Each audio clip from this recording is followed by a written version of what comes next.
Heyet oraya gelmişti, takip ediyordun. Bugün de heyetin görüşmeleri devam ediyor.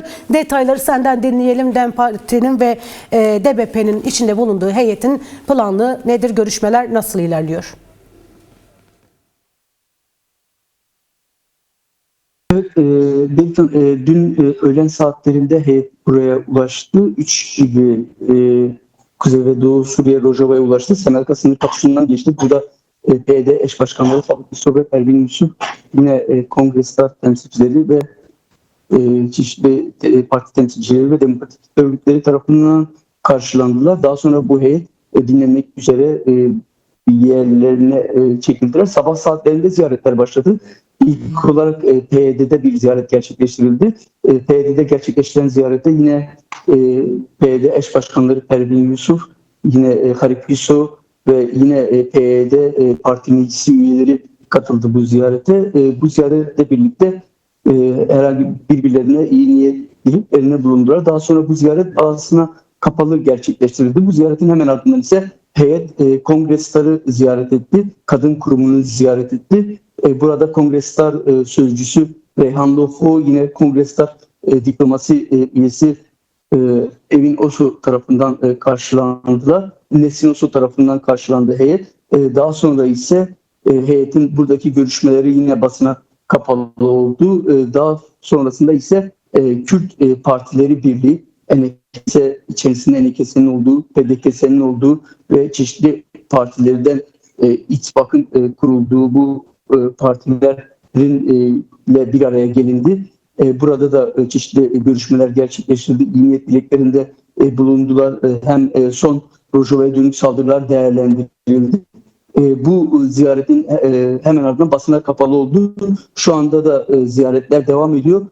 Kuzey ve Doğu Suriye Demokratik Özel Yönetimi Dış İlişkileri Meclisi'ni ziyaret ediyor şu anda heyet. Burada Dış İlişkileri Eş Başkanı Pener Musa tarafından karşılandı. Yine Dış İlişkiler Komitesi Eş Başkan Yardımcısı Gülistan Ali ve Dış İlişkileri Başkanı Şam temsilcisi Abdülkerim Ömer tarafından heyet karşılandı.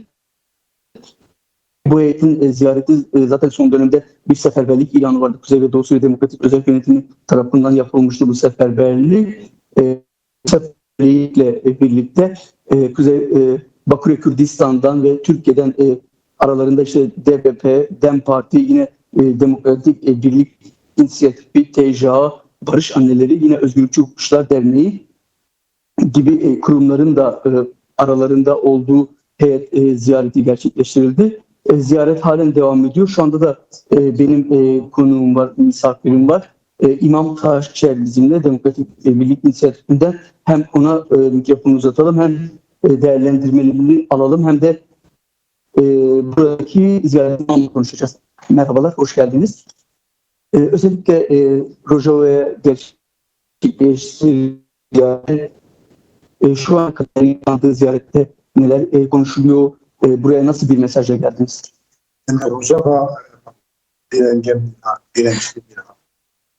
haklı davalarında biz de onları Kürdistan siyasi partileri onlara destek sunan bu süreci barışçıl demokratik içinde ellerinde düşenlik varsa zevkleri şahsiyetlerine varsa onlara paylaşmaya geldik. Biz gelecekte moralleri, motivasyonlarını çok iyi gördük. Öz savunmalarını geliştirmişler. Çünkü şimdiye kadarki kapladığı alan büyük bir alan. Şimdiden sonra da uzun bir alan var önlerinde. Bunu savunmaları gerekiyor. Şimdi eğer Rojava'daki direniş başarıya ulaşırsa, inan edin, hem Türkiye, Kürdistan'ı hem Zana sesim geliyor mu? olumlu etkiler yaratır. Zana konu sesini alamıyoruz.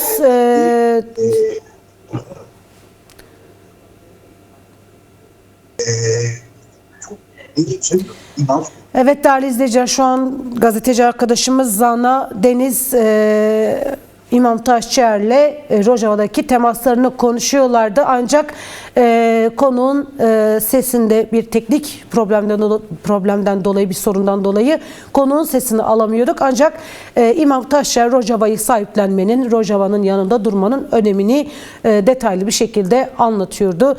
Yine birlik ve beraberliğin. Evet, şimdi tekrar bağlantı Diğer taraflarda kurduk. yine ateşkese tam olarak uyulmuyor. Yer yer ufak da olsa çatışmalar geliyor. Şu an Mazlum Abdi ve heyeti bir İlhan Ahmet'le beraber Erbil'de görüşmeler yapıyor Toprak'la ve oradaki heyetlerle. Umarız orada önemli bir şeyler çıkar, olumlu bir şeyler çıkar. Ama biz şunu gördük, şu kararlılığı gördük Rojava'daki halkta, Kürt halkında, Rojava'daki halklarda, yani oranın bileşenlerinde, Kasede'de şunu gördük. Yani bir kendilerinin hak savunma anlamında kararlılık gördük. Bu da yani iyiye yönelik bir şeydi. Bunu dünya bunun için de tüm çağrıları şu: hem Kuzey Kürdistan'da Türkiye'de yaşayan Kürtler, demokratik kuruluşları, partileri, Türkiye kuruluşları, yani Ankara'dan, İstanbul'dan, İzmir'deki partiler, yine Kürdistan'daki partiler, siyaset bu konuda duyarlı olmaları, tepki göstermeleri. Çünkü bu tepkiyi demokratik yollarla gösterdikleri ilgisini çeker. Türkiye büyük bir devlet, 30 milyon civarında Kürt yaşıyor. 80 milyon nüfusu, 80 üzerinde nüfusu var. Oradaki tepkiyi dünya daha çok görür, o düşünceler. Bizden kendileri yani Türkiye'de Türkiye halkları bu konuda demokratik tepkilerini göstermeleri gerekiyor. Çünkü savaştan yana olmamış. Savaşı kuşatmadıklarını söylüyor. Biz yani dedikleri şu: bize hücum geliyor üzerimize. Biz savaşı başlatmak istemiyoruz. Savaşmak istemiyoruz. Bizler burada 100 yıllardır bu halklarla iç içe yaşıyoruz. Arapları var, Kıryanisi var, farklı Hristiyanı var, farklı etnisite halklar var. Onlarla 100 yıllardır beraber yaşıyoruz diyorlar. Biz savaşmak değil, onların içinde barış yapmak zor, ama kendi Kürt halkının da hakları neyse dünyadaki bütün milletler gibi bizim de o haklarımız olmasını istiyoruz. Biz barışçıl bir Suriye içinde yaşamak istiyoruz. Suriye ne kadar demokratikleşse o kadar, ya demokratikleşmese dahi barış içinde yaşanması, halkların barışla yaşamasını talep ediyorlar. Ve bunda kararlı bir şekilde savunuyorlar. Biz bunu alanlarında gördük. İşte sivil toplum kuruluşlarında gördük. Şu anda sizin de başta izah ettiğiniz gibi hem Suriye'deki siyaseti hem toplum kuruluşlarını demokratik gezi hala devam ediyoruz. Onlara da bu kararlı. Teşekkürler. Ben de söylüyorum.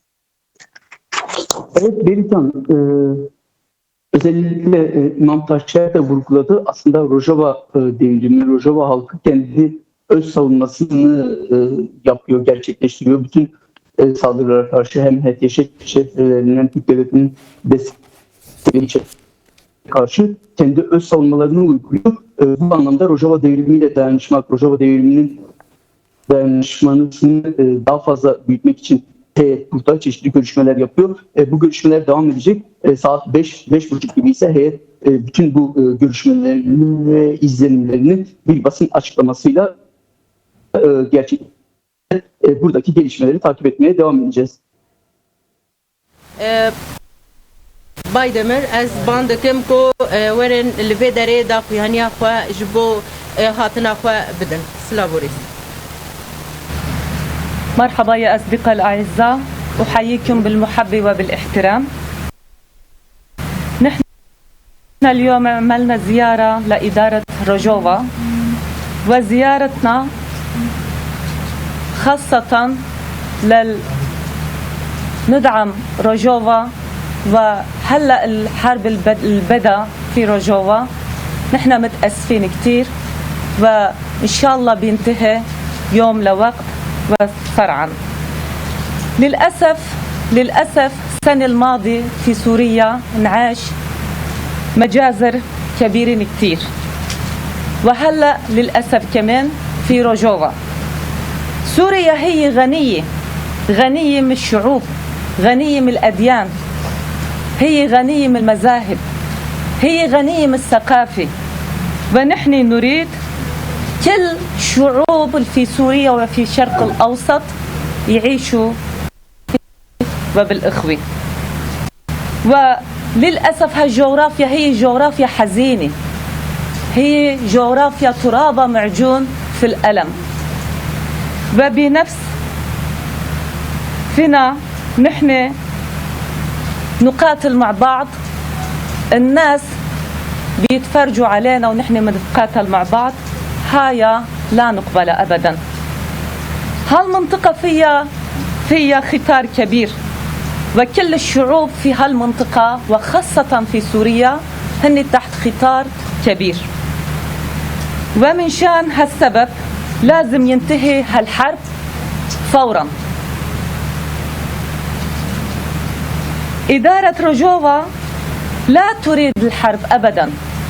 إدارة روجوفا هي تعمل عمليات مشان السلام، وهي تعمل عمليات مشان سوريا تنظم نظام قوي ديمقراطي، وتريد الصلح، تريد الإخوة، تريد مساوي بين الشعوب في هالوطن، وتريد حوار. وهي هلأ تعمل حوار عشان ينتهي الحرب ويسقطوا الأسلحة. نحن حزب المساواة الديمقراطية الشعوب، يعني حزب الدام، نريد السلام بين شعوب سوريا كله، ونحن جيران وأقرباء، ولا نريد الجيران والأقرباء يتقاتلوا مع بعض. نحن لا نريد في سوريا حرب العرب والأكراد، نحن لا نريد في سوريا حرب الإخوة، ولا نريد في تركيا حرب الأتراك والأكراد. ونحن في تراب تركيا وفي تراب سوريا بدنا السلام، بدنا الصلح.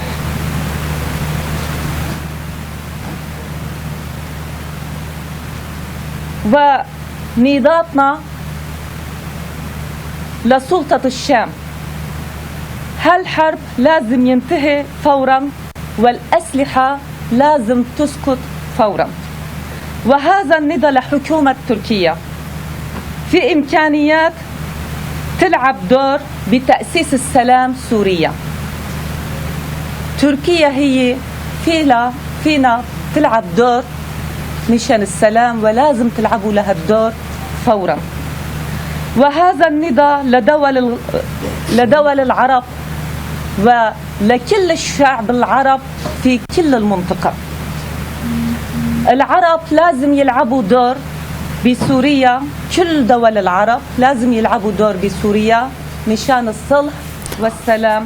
Değerli izleyenler, şu an ekranlarınızda DEM Parti heyetinin Bakü'ye Kürdistan'dan ve Türkiye'den giden DEM Parti heyetinin Rojava'daki basın açıklamasını izliyorsunuz. DEM Parti eş genel başkanı Tülay Hatimoğulları ana dilinde Arapça konuşuyor şu an. Ve ekranı başında bizleri izleyen değerli halklarımız. Bizler dün buraya Rojava'ya bir ziyaret gerçekleştirmek üzere geldik ve ziyaretlerimizi bugün gerçekleştirdik. Bir dizi ziyaretimizi DEM Parti ve bileşenimiz olan Demokratik Bölgeler Partisi, SODAP, Demokratik Birlik İnisiyatifi, TCA, Barış Anneleri, ÖHD ve Baro'dan temsilcilerle bugün bir dizi ziyaret gerçekleştirdik. Bugün gerçekleştirdiğimiz ziyaretler Partiya Yekitiya Demokratik, Rojava Kadın Hareketi, Kuzey ve Doğu Suriye'de oluşmuş olan 26 Nisan konferansı kapsamındaki Rojava'daki bütün Kürdi partiler, Kürdi kurumlar ve demokrasi güçleriyle birlikte bugün bir buluşma gerçekleştirdik. Ve en sonki durağımız Kuzey ve Doğu Suriye Dış İlişkiler Temsilcilik Bürosu. Bugün kendilerini de ziyaret ettik. Bu ziyaret sırasında hem Suriye'deki ve Rojava'daki gelişmeler, hem en sonki 18 Ocak mütabakatında nasıl bir yol alındığı ya da alınacak, bütün bu konularda kendilerinden bilgi aldık. Aynı zamanda bizler gerek Türkiye'de gerekse bütün dünya ölçeğinde Suriye ve Rojava'nın barışı için yürüttüğümüz çalışmaları, görüşmeleri, diplomatik faaliyetleri, demokratik mücadelemizi kendileriyle paylaştık. Buradan bir kez daha ifade etmek isteriz ki Rojava halkı yalnız değildir. Rojava bu topraklarda Orta Doğu ve Kuzey Afrika'daki son çalkantılı dönemleri göz önünde de bulundurduğumuzda gerçekten bir çiçek gibi açan bir bölge. Rojava kadın özgürlükçü, demokratik bir sistemi benimseyen bir yaklaşım ortaya koydu. Rojava tam da bölge halklarının talebi olan, son 200 yıldır bu topraklara dönüp baktığımızda dinler, mezhepler ve halklar arasındaki çatışmaların, bitmek bilmeyen oyunların, oyun içinde oyun oynanan bu bölgede barışa çok ihtiyaç olduğunun vurgusunu yapan, bunun için mücadele eden bir yaklaşım içinde oldu. Rojava'da eş başkanlık, eşit temsiliyet, kadın temsiliyeti son derece önemli ve yine bu toprakların savaş ve çatışmasının en önemli sebebi olan kışkırtılan, daha doğrusu özellikle bunun altını çizmek isterim, kışkırtılan mezhep ve halklar arasındaki savaşlara karşı biz hiç kimseyle, komşularımızla ve bu mıntıkada yaşayan hiçbir halkla savaş istemiyoruz. Tam tersi Araplarla boylu boyunca bir barışın tesis edilmesini istiyoruz bu topraklarda diyen bir yaklaşım içinde oldu. Ve şimdi bugün basına da yansıdığı üzere özellikle 18 Ocak'ta Şam yönetimi ve Doğu ve Kuzey Suriye özerk yönetimi arasında ortak bir mütabakatın oluşmasıyla ilgili o zaman bir taslak ortaya çıkmıştı. Bu taslağın görüşmelerinin bugün gerçekleştiğini bizler de basından takip ettik. Bizler ümit ediyoruz ki bu ortaklaşılacak bir mütabakatla tam anlamıyla bir yol alınır. Ve burada özellikle Şeyh Maksut ve Eşrefiye'de başlayıp daha sonra Fırat'ın doğusuna, yani Rojava topraklarına kadar ulaşmış olan ciddi bir kuşatma var. Yine aldığımız duyumlara göre Kobani ciddi bir kuşatma altında, elektriği kesilmiş, interneti, suyu kesilmiş durumda. Bunu kabul etmek mümkün değil. Kürt bu toprağın yurttaşıdır. Kürtler bu toprakların kadim halklarıdır. Kürtler bu toprakların oluşumunda, her karışında Araplar kadar, Türkler kadar emek vermiş bir halktır. Ve bu halkın bu topraklarda eşit bir yurttaş olarak kendi ana diliyle konuşabileceği, kendi kültürünü yaşatabileceği bir sistemin tesis edilmesi, bir yönetim biçiminin tesis edilmesini talep etmekten daha doğal bir hakkı yoktur. Ve bizler bir kez daha diyoruz ki Rojava'nın üzerindeki saldırı ve kuşatma bir an önce ortadan kalkmalıdır. Rojava'nın kazanımları insanlığın kazanımıdır. Bu kazanımlar hep birlikte korunabilmelidir. Kadın özgürlükçü anlayış, eşit yaşam, bütün halkların ve inançların yönetim kademelerinde eşit temsiliyeti ve kendilerini ifade etme özgürlüklerinin oluştuğu bir ortamın oluşması Suriye'ye ve bütün bölgeye barışı ve huzuru kazandıracaktır. Son derece önem arz edecektir. Bugün hiç kimse Orta Doğu'da yarınını göremeyen bir yerde yaşarken hiç kimse Pirus zaferiyle kendini avutmamalıdır. Aslında bir ülkenin, bu coğrafyada bir ülkenin esas güvenliğini sağlayacağı şey demokratik zeminde barışı tesis etmesidir. Bununla mümkündür. Eşit yurttaş olarak burada yaşayabilmekle mümkündür. Halklar arası eşitlik demokratik bir Suriye'nin geleceğinin garantisidir. Ve bizler burada bir kez daha ifade etmek isteriz ki Türkiye'de ve Bakur'da yaşayan Kürt halkı, demokrasi güçleri, devrimci güçler, muhalif kesim, savaş karşıtı kesim, barış yanlıları, kadın hareketi, ekoloji hareketi. Ez cümle bu savaşı istemeyen ve Rojava'nın yanında duran herkesin dayanışma duygularını getirdim sizlere. Ve buradan yine sizler aracılığıyla uluslararası topluma seslenmek istiyorum. Bölgede büyük bir oyun oynanıyor. Büyük bir komplo kuruluyor. Bu komploya karşı bütün dünyada demokrasi güçlerinin ve barış yanlılarının duyarlılığını has safhaya çekmesi ve uluslararası toplumun bu anlamda hareket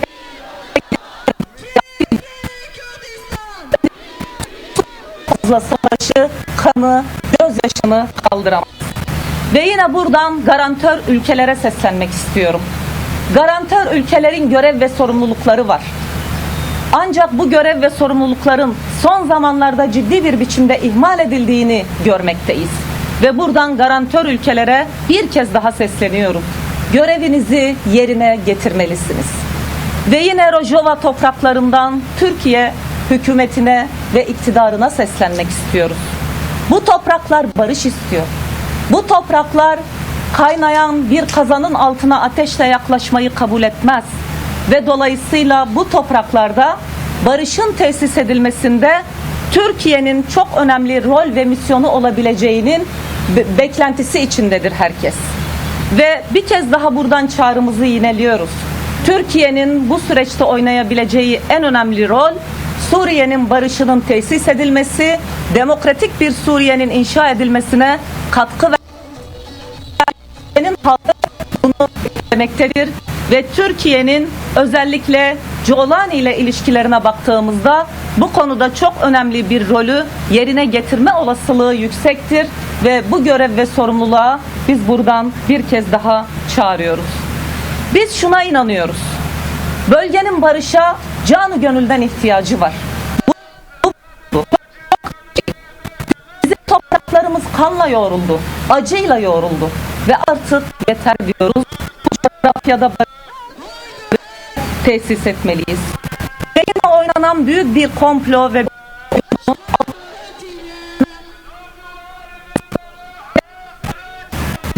Kürt Savaşı. Bunun yanı sıra Türkiye'de olası gelişmelerin de ters yüz edilmesi için ne yazık ki bazı komplovari faaliyetlerin ortada olduğunu biliyoruz. Suriye için özellikle söyleyecek olursak, Kürt-Arap Savaşı'nın hiç kimseye hiçbir faydası yok, bölge ülkelerine de faydası yoktur. Ve yine Türkiye'de şu anda görüşmekte olduğumuz, biliyorsunuz, Sayın Abdullah Öcalan'ın çağrısıyla 27 Şubat'ta bir barış ve demokratik çağrısı gerçekleşmişti. Bunun çalışmaları ve görüşmeleri yürütülüyor. Türkiye'nin iç barışını tahkim etmesini son derece önemli buluyoruz. İç barış tahkim edilirken Suriye'deki barışın buna hep birlikte karşılıklı katkı vereceğinin hepimiz farkındayız. Yine Türkiye'de bir çatışmasının devam etmesini isteyenler bu sürece ne yazık ki destek olmaktadırlar. Negatif yönde destek olmaktadırlar. Bu bakımdan bizler bir kez daha diyoruz ki özellikle ülkemiz Türkiye'de iç barışın tesis edilmesi konusunda kararlı adımlarla ilerlenmesi gerekiyor. Suriye'de biraz önce de ifade ettiğim gibi Türkiye'nin gücü de, etkisi de, yetkisi de vardır. Türkiye'nin Suriye barışına çalışması, katkı vermesi elzemdir. Bunu Türkiye halkları beklediği gibi Rojava halkları da beklemektedir. Ben sözlerime son verirken bir kez daha bilinmeli ki Rojava halkı yalnız değildir. Rojava yalnız değildir. Suriye'de ezilen ve sömürülen bütün halkların yanındayız. Dün Alevi katliamına bizler karşı çıktık. Sünni kardeşlerimizin katledilmesine karşı çıktık. Dürzi kardeşlerimizin katledilmesine karşı çıktık. Şimdi de Kürt kardeşlerimizin katledilmesine karşı çıkıyoruz ve Rojava'yla dayanışma içinde olacağımızın bir kere daha altını çizmek isterim. Hepinize teşekkürlerimizi sunuyorum heyetimiz adına.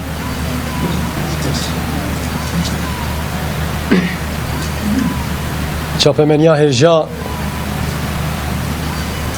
ez jî we birêzdarî silav dikim Em jdova yên sivîl rêveberiya xweser ya Rojava me danûstandin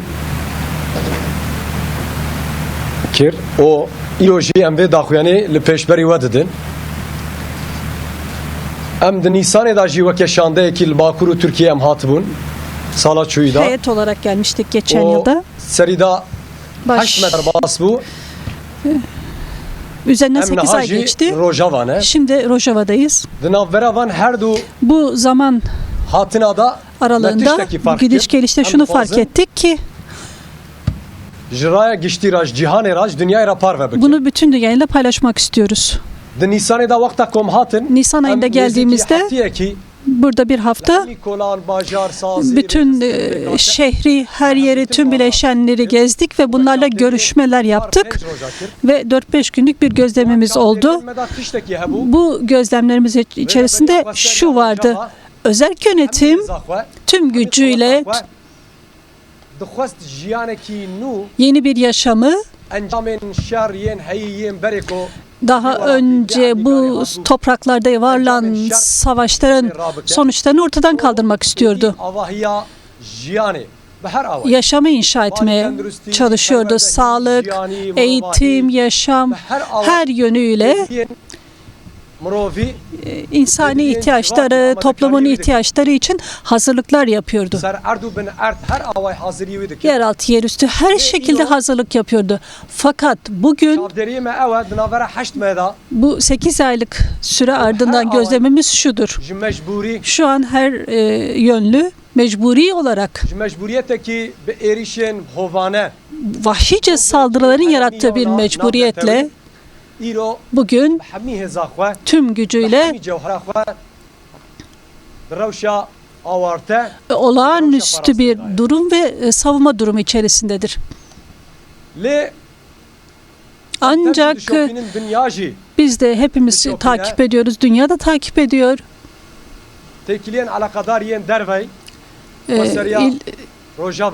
Özerk yönetimin dış ilişkileri diplomasi yoluyla, ilişkiler yoluyla, görüşmeler yoluyla, yumuşak bir diplomasiyle, çabalayan bir diplomasiyle, ölçülü bir diplomasiyle bu sorunu barış, diyalogla, anlaşmayla çözmek için temel değerler üzerinde, Kürt halkın değerler üzerinde çözmek için, Rojava'nın statüsü için çözmek için bir diplomasi yürüttü. Biz basın üzerinden de bunu takip ettik. Dünden bugüne ilişkilerimizde gördük ki bu ölçülerde çaba devam ediyor.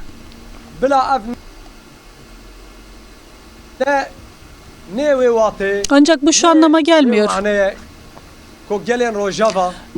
Rojava halkının, kurumlarının, bileşenlerinin tüm özüyle bu yumuşak diplomasi zayıflıktan kaynaklanmıyor, güçsüzlükten kaynaklanmıyor. Çünkü savaşın önü alınmak isteniyor. Bu diplomasiyle, bu diyalog yoluyla katliam ve göçün, talanın önü alınmak isteniyor. Çünkü özellikle Rojava, Suriye'nin yeraltı zenginlikleri yıllardır savaşa, kana, ölüme, göçe doydu. Tarihi bir sorumlulukla özerk yönetim çaba içerisinde bu çabalarından dolayı onlara minnettarız.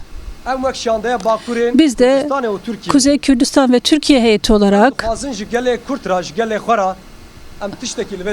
halkımıza şunu paylaşmak istiyoruz. Yaşamsal ihtiyaçlar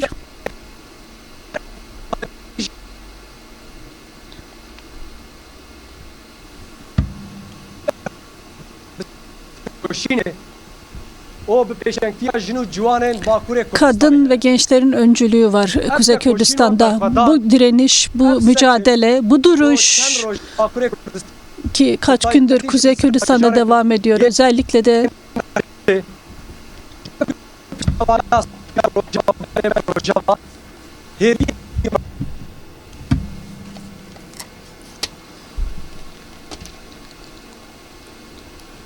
o imkanı niye her imazın li başurên Kurdistanê nav gelê me de heye.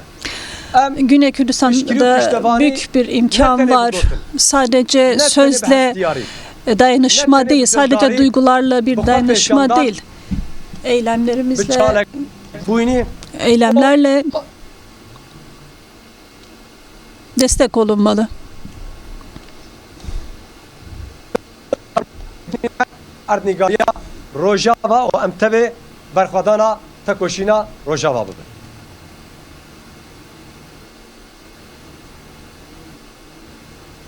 Ev erdnîgarî û gelê me Rojava Rojava toprağı ve Rojava halkı dîrokî da derbas dibe. tarihi dakikalardan geçiyor. Ancak Ev deqew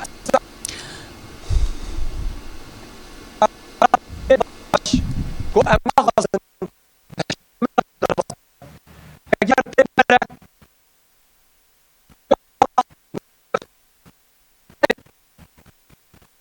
Rojava sînor bibe.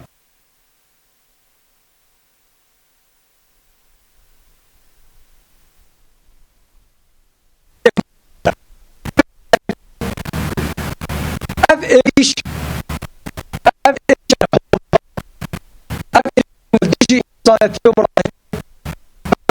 mirîşên hovane ev êrişên li dijî insanetiyê û mirovahiyê û li hemberî van êrîşan tekoşîn û berxwedana gelên me yên Rojava helwesta wan sekna wan îro 6 milyon Kurd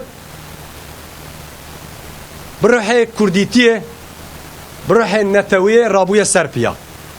O dilê wê hestên gelên Kurd ji bo Rojava davêje o di tekoşînê de berxwedanê de. Ev pir bi qîmet e.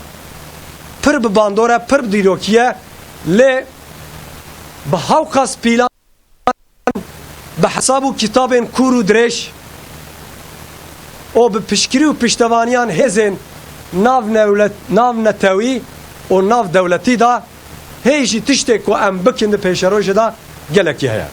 Gelê hevalan. Gelê me hêja. Her saet, her dakika ji bo me, ji bonê man û nemana me, ji bonê azadiya me û ji bonê bindestiya me krîtîka girîng e muhîm e. Ji ber vê ji başûrê Kurdistanê ji Bakurê Kurdistanê gelek ciwan hewl didin xwe bigîn nevê dirê. Ew helwest moralekî hêviyekî gelekî mezin derxistiye. Em bangawazî li gelê xwe yên Ewropayê jî dikin. Bi taybetî jî jin û ciwanên gelên me yên Ewropa. Ji ber ku îmkar û derfetê wan zêdetir e. Demildest û teqes bi her awayê zor bidine îmkanê xwe derfetê xwe ger ser heyeta ger şexsî ger ser koman bi her awayê zor bidin îmkanê xwe derfetê xwe û xwe bigînin erdnîgariya Rojava. Her piştgiriyekî, her piştevaniyekî gelekî muhîm e ji bo serkeftina tekoşînê. Em zanin ev çalekiyên me yên kolçar aliyê Kurdistanê û bi taybetî li Ewropayê derketine pêş evên ku hesabên xirab û şaş li ser serê me dikirin. Li ser gelê Rojavayê dikirin. Van rojên dawiyê da wê şewqa xwe bidine berxwe û wê hesabê rast û durust bikin. Lê hê jî Suud û baweriya wan, hêviya wan ji şer heye. Baweriya wan ji kuştin û talanê heye dibe em ê bi polîtîkayên, bi siyasetan şer em ê bi kuştinê, em ê bi hilweşandinê, em ê têkbirinê, em ê bi ser bikevin. Lê gelê Kurd, dostên gelên Kurd, dostên gelên Kurdistanê pişkiri û piştevaniya vê tekoşînê gelekî zêde ne, gelekî bihêzin, gelekî biqewetin. Me di dîroka xwe ya nûjen da, di demên nêzik da me gelek caran van bûyeran derbas kiriye.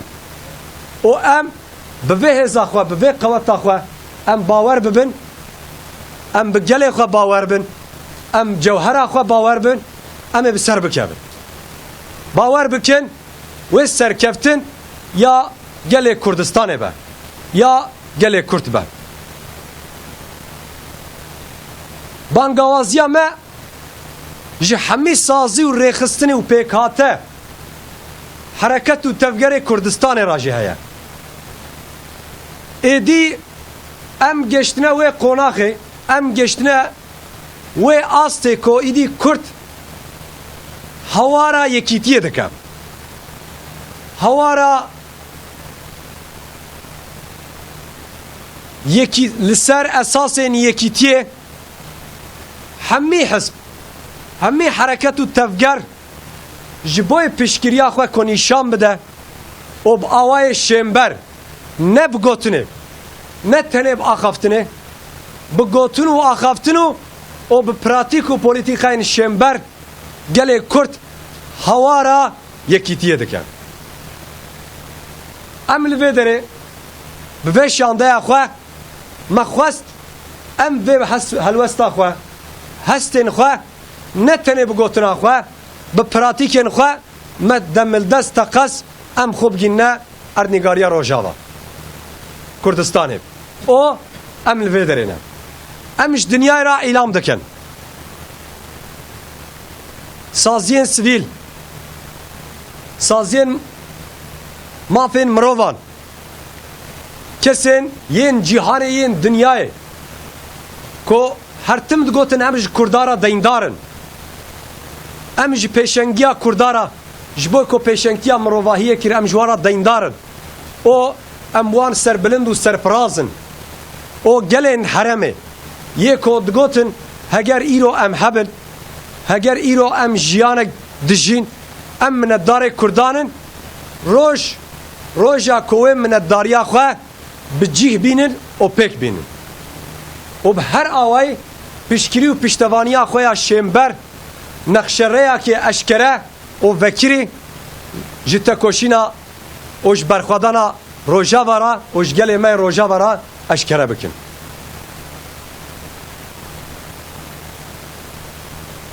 Gelên me Bakur gotina me ya dawî bila eve be, em ê berxwedana xwe bê navber em ê dawam bikin. Di navbera rêveberiya Xwesir û hikûmeta Şamê da bu cara sisiya çara peyman tê îmzekirin, lê di nav piştî îmzekirinê de saetekî derbas nabe hikûmeta Şamê va peymana nas nake, qebûl nake. Heta ragihandina rêveberiya Xweser ji gelê Kurdistanê ra, ji gelê Kurt ra nexşereyekî vekirî û eşkere diyar neke, em ê li çar aliyê Kurdistanê, bi taybetî jî li Tirkiye û li Bakurê Kurdistanê em ê çalakiyê xwe bilind bikin. Em ê tê bikoşin û em ê her tim li ser piyadin. Em zanin êdî yê komex di vê xeteriyê de derbas bike hêz û quweta cewheriya gelê Kurd yê Kurdistanê ye. û ev hêza me jî heye, ev qeweta me jî heye.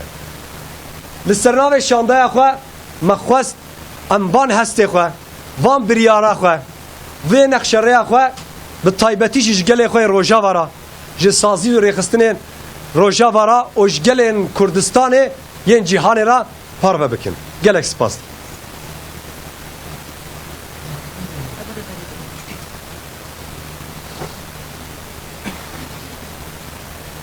Siri de ecabala pay şandere dibêjin xweş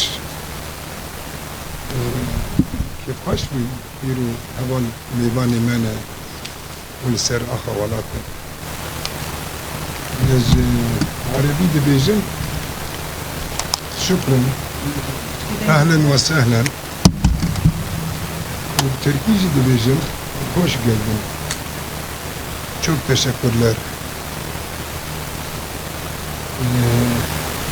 Me Kürt ne zamanı empiri zamanı Türkiye bun ne me çand eknas kir me cibak eknas kir ve bir zamanı me zamanı Arabici xwand me zamanı Arabi empir bun me cibak eknas kir me çand eknas kir و belki gelek zamanı dimci Başka dil de var. me zamanı gelek on ne xwandiye ne fermi me va zamana xwandin ama va zamanı zamanı Kürdi jî hebû Ancak bu diller içerisinde Kürt dili de vardır.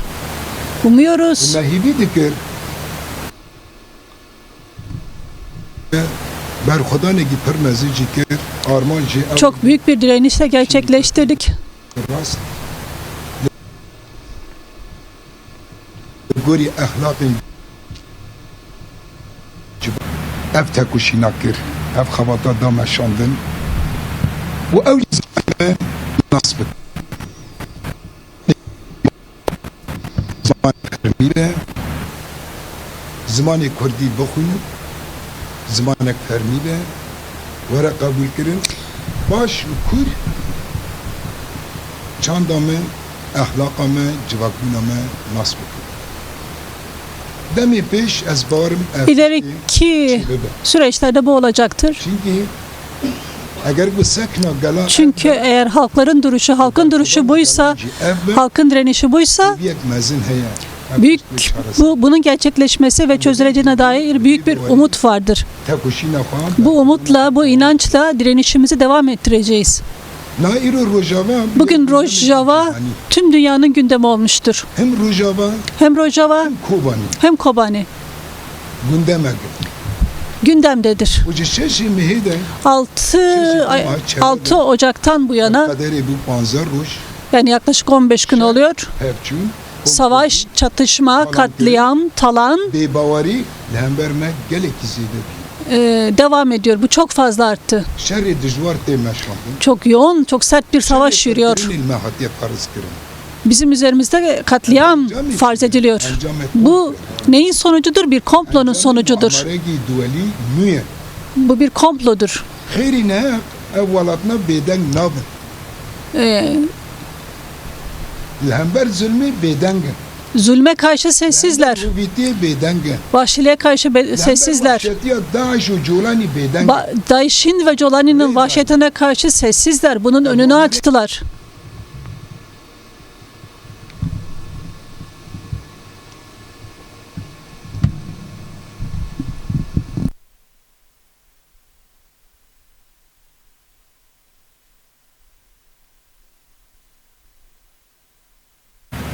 civaka nav devleti hebu bedeng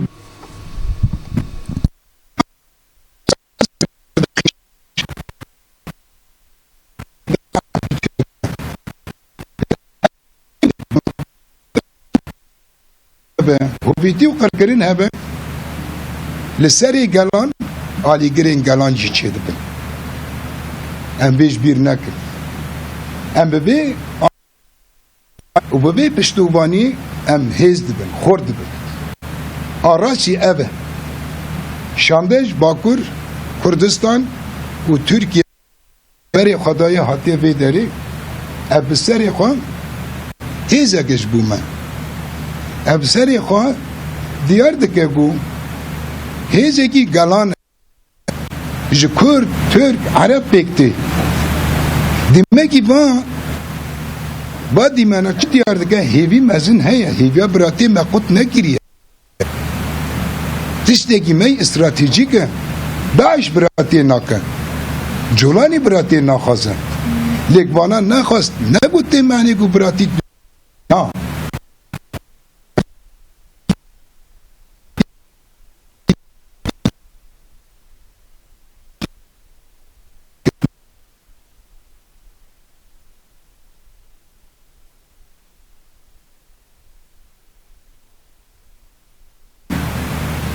و هم کوبانی دور پیچه لی اگر بو اف شر نهات راوستاندن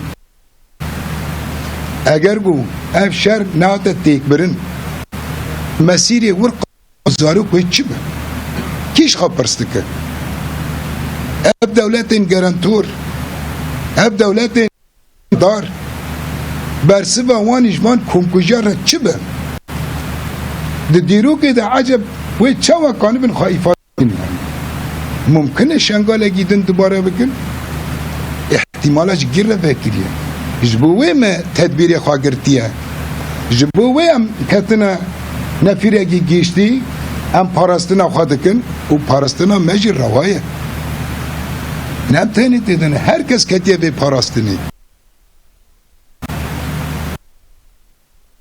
ملت من سرنسری کردستان و دربای کردستان اب جشه لجادان کولانه ساحانه برخواد دین خفیفه برخودانه را کرنه یک باجارین کردستان باکپور روجلات دناو میتینگ و چالکین هری مزندنه اشتگیریا روجاوا برخودان روجاوا دکل و دوستین هجا دموکراتیک خواست ایگو راستی چیز مروواتی حز دکن مروواتی که با آشتیانه لسر اساس اخلاق جواکی و آرامی جام بدن کشتن نمینه ایش نمینه لسر بی اساسی او جی پشتوبانیه که خواهی پری مزن دکن او جبو من سر فریازیه که مزن ایلگو هم سر کردن شرکی بلکتی نکن دنگی سرکانه و دنگی وانجی برخودان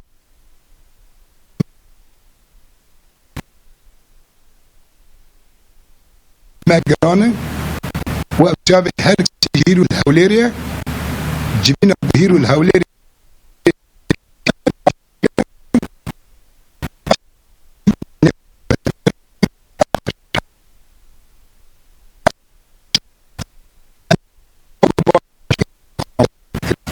لیک انجام نباش بو امی چاقی تکوشی نخوان برخدا نخوان امی دوام بکن لیم هیوی دکن باش به چنگه اف باش بونا ریل پیشی شر دگره ریل پیشی کمکوجا دگره ریل پیشی اشی دگره ریل پیشی خرکرنی دگره اما ریل پیشی آشتی و آرامی ودکه ریل پیشی یک ریزیا گلام ودکه ریل پیشی جبو همو ملتان کیف خاشی آباد که جبو بیجی و همیا اسپاس دکم و جار اکدم خیراتنا میوانا تفاده ساعت خوش بورا هندني جي خلاص يعني برسو او نمر ساعت